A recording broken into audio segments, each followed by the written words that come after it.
भोजीपुरा 120 विधानसभा से नैतिक पार्टी के उम्मीदवार जावेद खान ने क्षेत्र में किया जनसंपर्क। प्रेस कॉन्फ्रेंस करते हुए उन्होंने बताया कि देश के अधिकतर नेता भ्रष्ट हो चुके हैं और कोई भी नेता दूसरों के हक के लिए आवाज नहीं उठाता है, लेकिन वह झूठ को झूठ और सच को सच कहने की हिम्मत रखते हैं। कोरोना काल में सभी नेता घरों में दुबके रहे, किसी ने भी घर से निकलने की जहमत नहीं जुटाई। उन्होंने कहा कि जब तक सरकार MSP कानून नहीं बनाएगी वह किसानों के हक के लिए लड़ाई जारी रखेंगे। यदि जनता उन्हें मौका देती है तो वह जनता की आवाज पूरे जोर शोर से उठाएंगे। साथ ही साथ यह भी बताया कि चाहे वह चुनाव हारे या जीते, इससे फर्क नहीं पड़ने वाला है। वह जनता के बीच आकर हमेशा उनका कार्य करने के लिए तत्पर रहेंगे। आइए जानते हैं क्या कुछ कहा लाइव भारत टीवी के माध्यम से नैतिक पार्टी के प्रत्याशी जावेद खान ने। और आज हम बात कर रहे हैं विधानसभा चुनाव को लेके किस तरीके की प्रत्याशी की तैयारी है और चुनाव आयोग ने जो गाइडलाइन जारी की है उसको लेके बात करेंगे और प्रत्याशी किस तरीके से क्षेत्र में भ्रमण करेंगे। आने वाले समय में चंद दिनों में मतदान होने को है कि मतदाता का क्या रुझान है, वो किसको वोट देगा। जो आज प्रेस वार्ता का जो मकसद है वो हमें जनहित में संदेश पहुंचाना है। हमारी नैतिक पार्टी है जिसके राष्ट्रीय अध्यक्ष माननीय श्री चंद्रभूषण पांडे जी हैं, जो कि पूर्व न्यायाधीश हैं, गवर्नर सलाहकार रहे हैं, ऑल इंडिया जजों के अध्यक्ष रहे हैं, राष्ट्रीय पंचायती राज ग्राम प्रधान संगठन चला रहे हैं और एक गैर राजनीतिक संगठन है हमारा भारत परिषद, वो चला रहे हैं। मैं उससे जिलाध्यक्ष हूँ जनपद बरेली से और प्रत्याशी हूँ 120 भोजीपुरा विधानसभा से। तो मैं क्षेत्र की जनता को ये संदेश देना चाहता हूँ कि चुनावी बिगुल बच चुका है, आचार संहिता लग चुकी है, तो हमें चुनाव आयोग की जो गाइडलाइन है उनका हमें पालन करना है।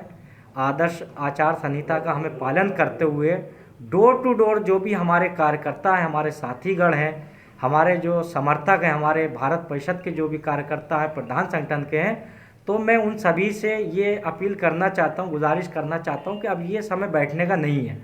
आप लोग गांव स्तर पे, ग्राम स्तर पे सिर्फ अपना ही गांव देखें, बाकी ज़्यादा कुछ देखने की ज़रूरत नहीं है।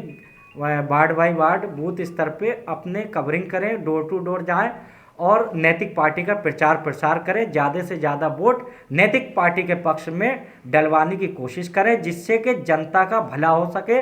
क्योंकि आज तक जो भी राजनेता आए हैं वो सिर्फ जनता को लूटने के लिए आए हैं, धन बटोरने के लिए आए, अपने घरों पे बैठे रहते, लेटे रहते हैं। जनता पे कोई भी भीड़ आफत आती, कोई भी परेशानियां आती हैं, ये बड़े लीडर नहीं सुनते हैं और फ़ोन भी नहीं उठाते हैं, और यहाँ तक कि फ़ोन करने की अधिकारियों को जहमत नहीं उठा पाते हैं। तो हम इसीलिए आए हैं कि अपना वोट जो भी डालें, भ्रष्ट नेता का विरोध करें और अपना वोट उस व्यक्ति को डालें जो आपको समझ सके, आपके काम आ सके। आप ये ना देखें कि हम किस पार्टी से हैं। अगर हमसे भी बेहतर कैंडिडेट कोई है, मैं जनता को संदेश देना चाहता हूँ, आप उसे चुनें, लेकिन बेहतर चुनें, अच्छा चुनें, जिससे विकास हो सके और जनहित में जनता का काम हो सके। हम ये कहना चाहते हैं। एजेंडे मुख्य रूप से क्या एजेंडे होंगे जिनको लेके आप प्राथमिकता देंगे, अगर आप क्या मुद्दे रहेंगे चुनाव में? देखिए, हमारा जो एजेंडा है, माननीय जो जज साहब की पार्टी का जो मुख्य एजेंडा है वो सर्वप्रथम तो है गांव की सरकार को लेके। गांव की सरकार क्या, क्योंकि आज गांव जो है बेहाल हैं, गांव की जनता बेहाल है, मुट्ठी भर लोग मालामाल है। तो जो हमारा मुख्य एजेंडा है वो ये है कि जिस तरीके से केंद्र सरकार को पावर है अपनी सरकार चलाने का, उसी तरीके से पावर राज्य सरकार को अपनी हुकूमत चलाने का, लेकिन ग्राम पंचायत को जो सरकार चलाने का पावर है वो पावर राज्य सरकार के पास है, ग्राम पंचायतों को नहीं दिया गया। तो हमारा मुख्य एजेंडा यही है कि ग्राम सभा पे जो ग्राम पंचायत है उनको पावर मिले, उनका पैसा, उनका हक उन्हें मिलना चाहिए। अगर, हाँ, मैं बताना चाहता हूँ, अगर हमारे एजेंडे के हिसाब से काम होता है तो एक प्रधान का इतना पावर होगा, एक सिपाही नहीं, इंस्पेक्टर भी सुनेगा, लेखपाल भी सुनेगा। ये नहीं कि एक सिपाही भी भगा देता थाने से, एक प्रधान को सम्मान नहीं दे पाता है, लेखपाल नहीं सुनता है।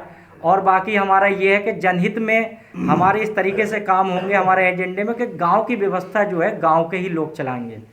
गांव में जो भी नौकरियां होंगी उस गांव के पंचायत में ही वही लोग वहीं के लगेंगे और अपनी गांव की व्यवस्था गांव के ही लोग चलाएंगे, चाहे वो सिंचाई हो, चाहे वो शिक्षा हो, चिकित्सा हो, कोई भी हो, A to Z वो सारी व्यवस्था गांव के लोग चलाएंगे। अगर ऐसा होता है तो गांव खुशहाल होंगे, गांव के लोग जो हैं शहर में जाने के लिए पलायन नहीं करेंगे, क्योंकि गांव में असुविधा के कारण लोग पलायन कर रहे हैं, शहर की तरफ जा रहे हैं, जबकि हमारा भारत जो है गांव में ही बसा है। हमारी उन्नति तरक्की गांव से ही होती है। लेकिन आज के जो सांसद विधायक हैं, मंत्री हैं, नेता हैं, मुख्यमंत्री हैं, वो बिल्कुल भी ध्यान नहीं देते गांव की ओर। गांव की हालत बद से बदतर होती चली जा रही है। लेकिन हम ऐसा नहीं होने देंगे। अपने एजेंडे के अनुसार हम गाँव को खुशहाल बनाएंगे, गाँव को स्वर्ग बनाएंगे, गाँव की तरक्की के लिए हम काम करेंगे, जनता का काम करेंगे, और जो भी मुद्दे हैं हम उसको ईमानदारी वफादारी से सदन में उठाएंगे।